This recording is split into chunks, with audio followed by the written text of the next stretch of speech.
Salve, gente! Eduardo Leal aqui, Maguarepo. Hoje eu vim falar de Lúcifer, a sua etimologia, a sua forma, sua visão injustiçada, né, pelo homem, principalmente a igreja, né, que foi a principal culpada por isso tudo.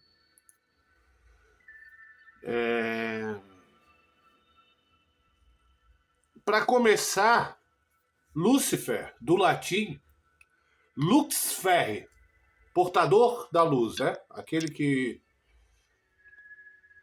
contém a chama, a estrela da manhã, do hebraico, Elel Ben Shachar, que é a brilhante filho da aurora. E em Isaías 14:12 é falado: ó, por que caístes do céu, brilhante estrela da manhã? E por algum motivo isso foi atribuído a Lúcifer, um erro grotesco, primeiro de tradução, depois de interpretação. Isso é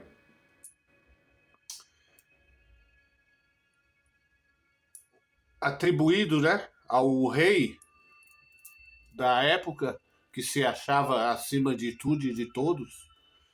Também tem do grego, né, o fósforos, eóforos, né, o portador da aurora, o portador da luz. E sempre foi ligado Lúcifer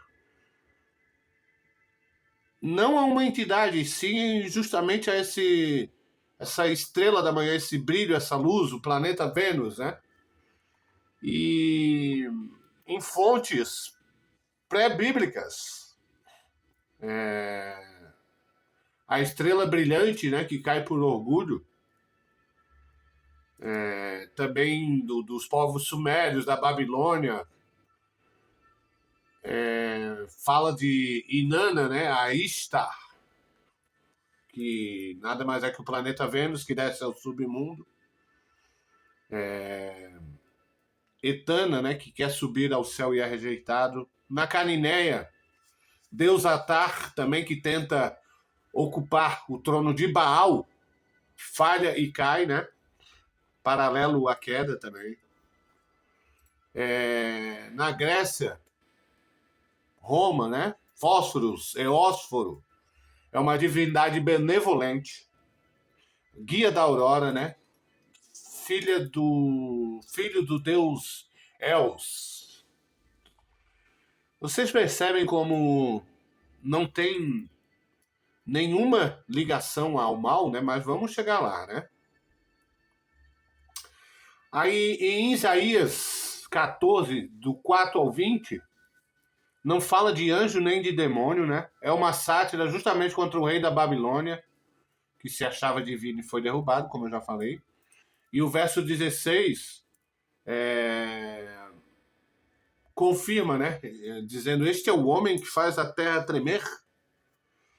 E na tradição judaica, nunca identificou Lúcifer como Satã, né?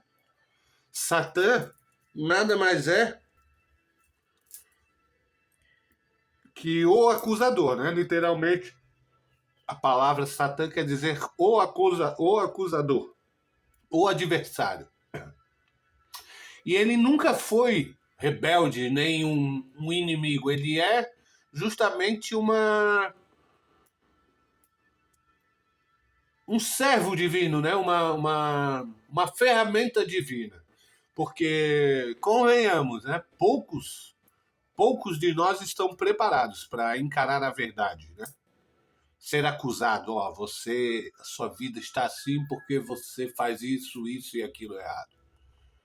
E eu acho engraçado que eu já tive debates com cristãos assim, que atribuem a culpa ao mundo tá do jeito que tá, porque Satanás a incomoda, atormenta todo mundo. Satanás a incomoda, atormenta todo mundo? Você pratica o mal porque Satanás mandou ou porque você é uma pessoa sem caráter? Né? É importante você pensar nisso. Também tem no século IV, né, justamente o erro da interpretação, né, são São Jerônimo, que traduz a Isaías para a Vulgata Latina como Lúcifer, um erro grotesco que virou uma tradição e a igreja nem um pouco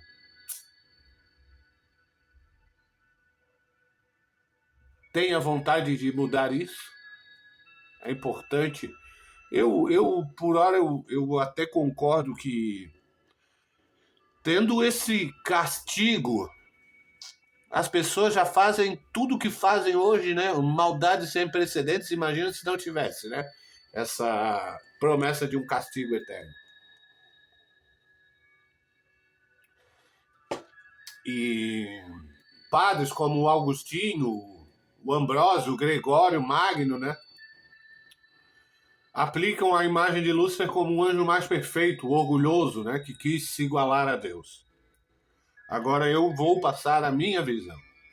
Lúcifer, nesse contexto, questionou por que o homem não pode ter direito à sua própria iluminação. Por que o homem tem que ser escravo de um ensinamento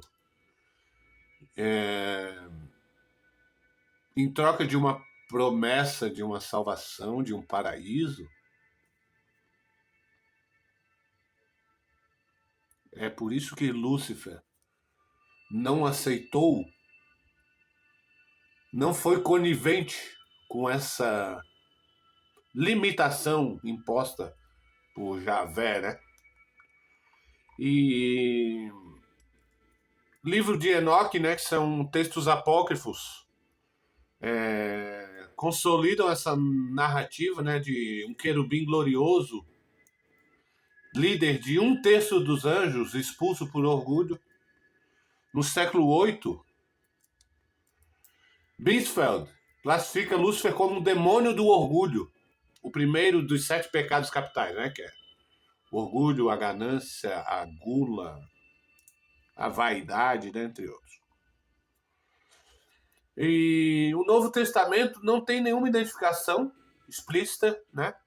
Por exemplo, assim, ó, em Lucas 10, 18, vi Satã cair como um relâmpago do céu.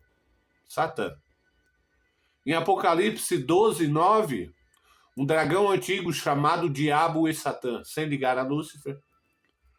Em Pedro 1, 19, Lúcifer, na Vulgata, se refere a Jesus Cristo como a brilhante estrela da manhã.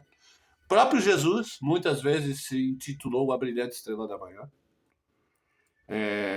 Então, gente, Lúcifer nunca foi e nunca vai ser um diabo vermelho chifrudo.